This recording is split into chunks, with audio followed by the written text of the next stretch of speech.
people who go through a childhood experience in A overcompensate and put their kids through B. Mm-hmm. So I was underloved and now they overlove. Yep. And for so long, I was terrified of having kids. Terrified. Now, part of that, everyone just renders down to, oh, well, you're a young boy, you'll snap out of that.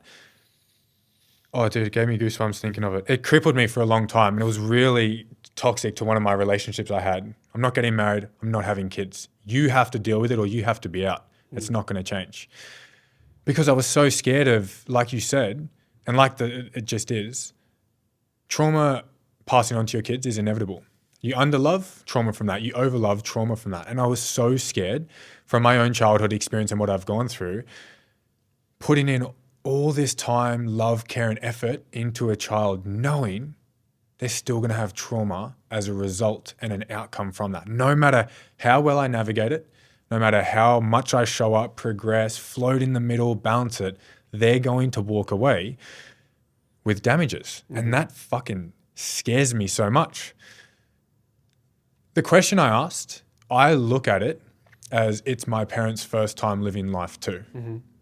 It's their first experiences. Now, I don't say that in a way to scapegoat the way they act or what they do. But as I've become an adult, I've started seeing my mum more as another human living out her first experience. The world doesn't actually operate the way she thinks or the way she went about it or the way, my dad went about it or the way he thinks. It can operate the way I think. So rather than holding them on the pedestal of a parent the way they are is the way the world is, I started saying, no, it's my mum's first time at life. And I love how you dove into they are the way they are for a reason too. The way my mum is today isn't just because she is that way. It's from this experience and the way her mum was to her and then the way my grandma was to her mum. I love that furthering of it not just being them itself with the way things are now. The thing with parents is what happens in a scenario where you do more work than your parent and you understand things different to your parent. And that can create friction, disagreements, because you've learnt more about how this works and they're still staying where they are. How do you navigate through that without it just driving a wedge of separation and you start looking at your parents differently? Yeah. For a long time, I used to feel resentment towards them because they just wouldn't either get this work or they wouldn't do it. They wouldn't read a book. I've tried, giving my dad books and it just didn't work, right? Who is it for me to feel that they need to be something other than themselves? That's not up to me. How can I love and accept them and appreciate them as much as I can for just who they are? Without them needing to be anything other than what they are.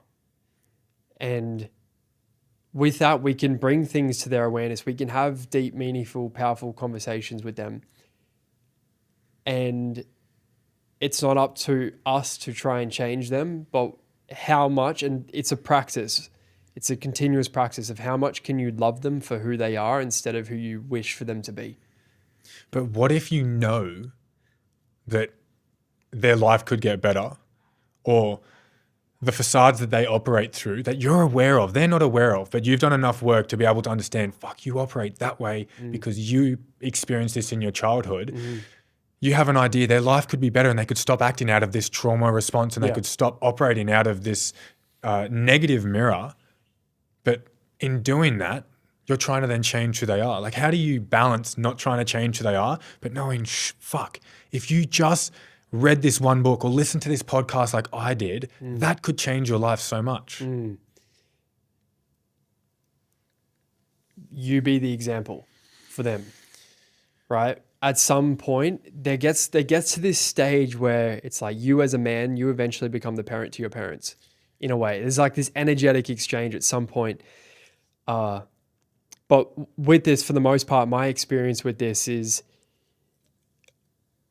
instead of trying to get them to do something or read something or show up a different way, it's how can you inspire people through your leadership, and just by you doing the fucking work and being that yourself, you'll inspire them to change. You'll inspire them to start asking different questions.